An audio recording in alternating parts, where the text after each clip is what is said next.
Hi friends, welcome to மண்வாசம் channel. இன்றைக்கி பார்த்தீங்கன்னா நம்ம சிக்கன் வறுவல் தாங்க பார்க்க போகிறோம். அதுவும் பார்த்தீங்கன்னா வதக்கிறதுக்கு எதுவுமே டைம் எடுக்காதுங்க. டக்குன்னு ஒரு 10 நிமிஷம் சிக்கன் இருந்துன்னா செஞ்சு முடிச்சிடலாம். ஒரு சிம்பிளாகவும் இருக்கும். டேஸ்ட்டு பார்த்திங்கன்னா நல்லா சூப்பராக இருக்கும். அது எப்படி செய்யலாம் பார்க்கலாங்க. நான் அதுக்கு தேவையான சிக்கன் பார்த்திங்கன்னா ஒரு 1/2 கிலோ எடுத்துருக்குறேன். இதை உங்களுக்கு தேவையான அளவுக்கு பீஸ் போட்டு வச்சுக்கோங்க. அவ்வளோதாங்க. எப்படி செய்யலாம் பார்க்கலாம். பார்த்திங்கன்னா நான் ஒரு 1/2 கிலோ சிக்கனுக்கு ஒரு 100 கிராம் பூண்டை வந்து உரித்து வச்சுருக்குறேங்க. இப்போ இதை வந்து ஒன்றும் பாதியமாக இடித்து எடுத்துன்னு வந்துடலாங்க. பூண்டு பார்த்திங்கன்னா இது மாதிரி இடித்த மாதிரி இருக்கணுங்க. ரொம்ப பேஸ்ட்டாக ஆக்கக்கூடாது. இது மாதிரி ஒன்றும் பாதியமாக இடிச்சிருக்கணும். இது அப்படியே இருக்கட்டுங்க. இப்போ கேஸ் ஆன் பண்ணிவிட்டு எண்ணெய் விட்டுக்கலாங்க. எண்ணெயில் நம்ம இடித்து வச்சுருக்க பூண்டை சேர்த்துக்கலாம்.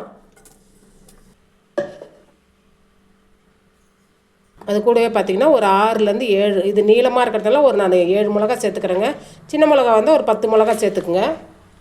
அது கூடவே ஒரு கொத்து கருவேப்பிலை அதையும் சேர்த்துக்கலாம். அடுப்பை வந்து மீடியம் ஃப்ளேமில் வச்சுட்டு நல்லா அதை பூண்டு வந்து பொன்னிறமாக ஆகிற அளவுக்கு நம்ம வதக்கி எடுத்துக்கலாங்க. பூண்டு சேர்த்ததுனால அந்த வானலில் ஒட்டுங்க. அதனால தான் நான் அடுப்பை வந்து மீடியம் ஃப்ளேமில் வச்சுட்டு உங்களை வதக்க சொன்னேன். நம்மகிட்ட இடிச்சிட்டு சேர்க்கும்போது சீக்கிரமாக அந்த பூண்டு வந்து பொரிஞ்சு வந்துடும். அதனால தான் நம்ம இடிச்சிட்டு சேர்க்குறோங்க. பூண்டு பாருங்கள், நல்லா இந்த அளவுக்கு பொன்னிறமாக ஆனது நம்ம எடுத்துடலாம்.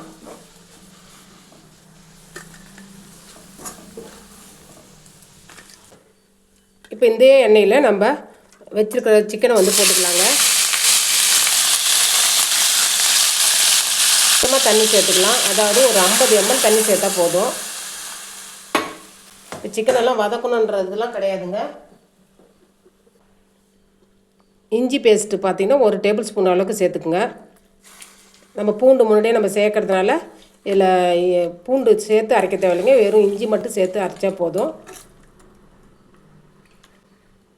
நம்ம வறுவலுன்றதுனால தண்ணி கொஞ்சம் திட்டமாக சேர்த்துக்குங்க. இது கூடவே இந்த கறிக்கு தேவையான உப்பு சேர்த்துக்கலாங்க. ஒரு கொத்து கருவேப்பிலையை உருவி சேர்த்துக்கலாம். அவ்வளோதாங்க. நல்லா கிளறி விட்டுட்டு இது அப்படியே வேகட்டும். மூடி போட்டு வேகட்டுங்க அப்படியே. அவ்வளோதாங்க. இது வெந்துக்குன்னு இருக்கட்டும். இப்போ பார்த்திங்கன்னா நம்ம இது நல்லா ஆறிடுதுங்க. இதை வந்து நம்ம பவுட்ரு பண்ணி எடுத்துன்னு வந்துடலாம். ரொம்ப வந்து பேஸ்ட்டாகவும் இருக்கக்கூடாது, ரொம்ப மையாதையும் இருக்கக்கூடாதுங்க. குறப்பாக இருக்கணும். அந்த அளவுக்கு நம்ம அரைச்சி எடுத்துன்னு வரணுங்க. அவ்வளோதாங்க. சிக்கன் நல்லா வெந்துடுது.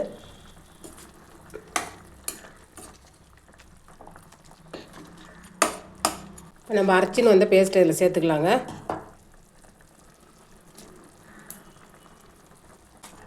அதையும் சேர்த்து நல்லா கலந்து விட்டுக்கலாம். கூடவே பார்த்திங்கன்னா ஒரு 1/4 மூடி தேங்காய் வந்து நான் அரைச்சி கெட்டியான பாலாக எடுத்துருக்குறேங்க. அதையும் நம்ம சேர்த்துக்கலாம். அதையும் சேர்த்துட்டு நல்லா கலந்து விட்டுக்குங்க. அவ்வளோதாங்க. இப்போ மூடி போட்டுடலாங்க. மூடி போட்டு அந்த தண்ணி வத்துற வரைக்கும் நம்ம வேக வச்சுக்கலாம்.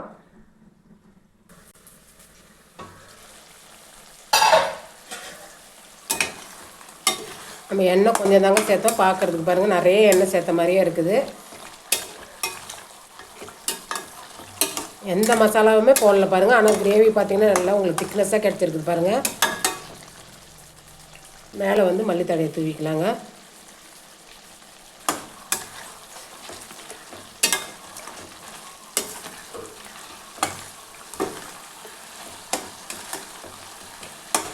மல்லித்தழை சேர்த்து நல்லா வெந்ததுக்கப்புறம் நம்ம மேலே புதினா தழை சேர்த்துக்கலாங்க. புதினா தழை சேர்க்கும்போது வாசம் நல்லா சூப்பராக இருக்கும். பாருங்கள், இதில் சோம்பு, ஜீரகம், மிளகு எதுவுமே இல்லை. ஆனால் அந்த பூண்டு மட்டும் சேர்த்து செஞ்ச கிரேவி பாருங்கள், நல்லா பார்க்குறதுக்கே நல்லா அட்டகாசமாக இருக்குது. சூப்பரான சுவையான சிக்கன் வறுவல் ரெடி ஆகிடுதுங்க. இந்த ரெசிபி பிடிச்சிருந்ததுன்னா மண்வாசம் சேனலை லைக் பண்ணுங்கள், ஷேர் பண்ணுங்கள், கமெண்ட் பண்ணுங்கள், சப்ஸ்கிரைப் பண்ணுங்கள். பக்கத்தில் இருக்கிற பெல் ஐக்கானை கிளிக் பண்ணுங்கள். தேங்க்யூ.